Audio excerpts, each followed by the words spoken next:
Hello, hello Bonjour à toutes et à tous. et bienvenue dans le 13e jour de notre calendrier de l'Avent et aujourd'hui nous sommes avec l'oratrice. Alors l'oratrice déjà, elle va nous inviter à venir observer notre gorge, notre mâchoire. Est-ce qu'on peut avoir régulièrement mal à la gorge? Est-ce qu'on peut avoir les mâchoires un petit peu tendues, un peu crispées? Parce qu'ici, ça va venir nous indiquer que peut-être notre chakra de la gorge est un peu coincé, donc on n'ose peut-être pas forcément dire ce que l'on a envie de dire. Et l'oratrice, alors bien sûr, c'est qu'est-ce que j'ai envie de dire aux autres et comment je vais le dire, mais il y a aussi quelle est ma place dans le monde, qu'est-ce que j'ai envie de dire au monde, comment j'ose m'exprimer sur mes pensées, sur mes visions, etc. Donc la question c'est, est-ce que cette année, vous avez réussi à dire ce qui était important pour vous, ou est-ce qu'à certains moments, vous vous êtes senti complètement bloqué?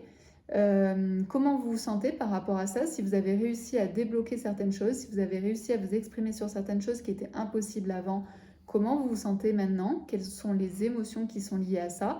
Alors bien sûr, sur le coup, peut-être que vous étiez un petit peu est-ce que je le dis, est-ce que je le dis pas, pas très confiante. Et puis ensuite après, comment ça s'est passé? Et puis peut-être que le fait de dire certaines choses ont bougé des choses dans vos relations. Donc comment sont vos relations aujourd'hui? Est-ce qu'il y a de l'amélioration ou au contraire, est-ce qu'il y a un peu plus de conflit, d'inconfort? Peut-être aussi, qu'est-ce que vous avez compris?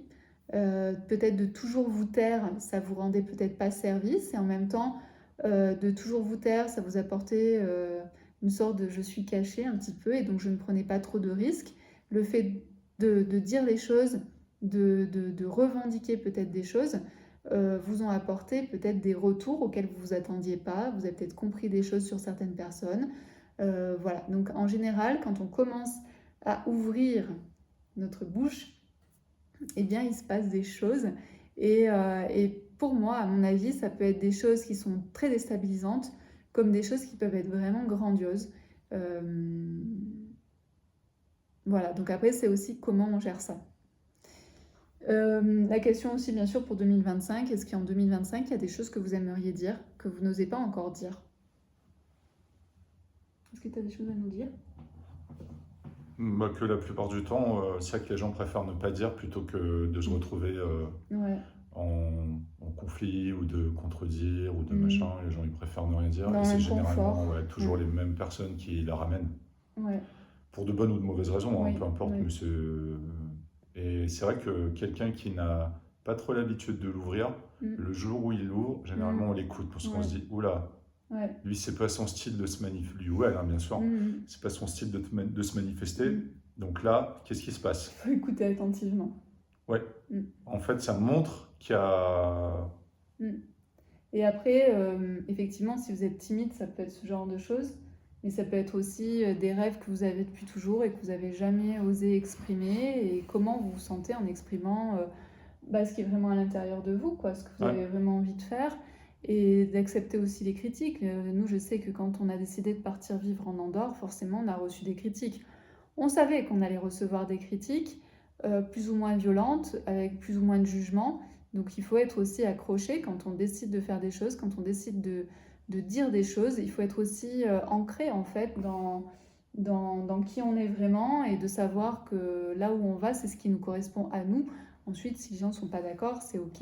Mais il faut aussi pouvoir encaisser certaines choses, certains regards, certaines...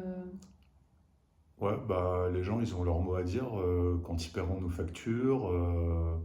Voilà. À partir du moment où ils participent pas à tout ça, ils sont pas actionnaires de notre vie. c'est bien. Donc, Ils ne sont pas actionnaires de notre vu vie. qu'ils sont pas actionnaires de notre vie, ils n'ont pas le droit de siéger à l'Assemblée. Ouais. Et c'est ciao. Tu vois, c'est très simple. C'est tellement bien dit.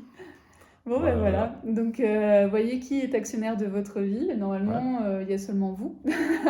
Mais Et c'est vrai que des fois, il y a plusieurs personnes. ouais, mais si vous vous rendez compte qu'il y a des actionnaires, mais qui n'ont pas en gros mis Un seul centime. un seul centime dans votre vie et qu'ils ont des pouvoirs de décision, c'est que ça va pas là. Là, ça va pas. Donc vous pouvez vous pouvez ne pas les inviter à vos assemblées générales chaque année, puis surtout faites votre vie, et puis ne pas faire gaffe à ces gens-là, quoi. Bon, voilà, je ne savais pas comment le Bah, visualiser différemment, mais bon, dites-nous voilà. qui siège aujourd'hui à votre assemblée générale en commentaire et les personnes que vous aimeriez enlever et ne plus convoquer à vos assemblées générales. Ouais, vous n'êtes pas obligé de les convoquer s'ils n'ont pas mis de billes. Voilà. À À bientôt, demain! à demain.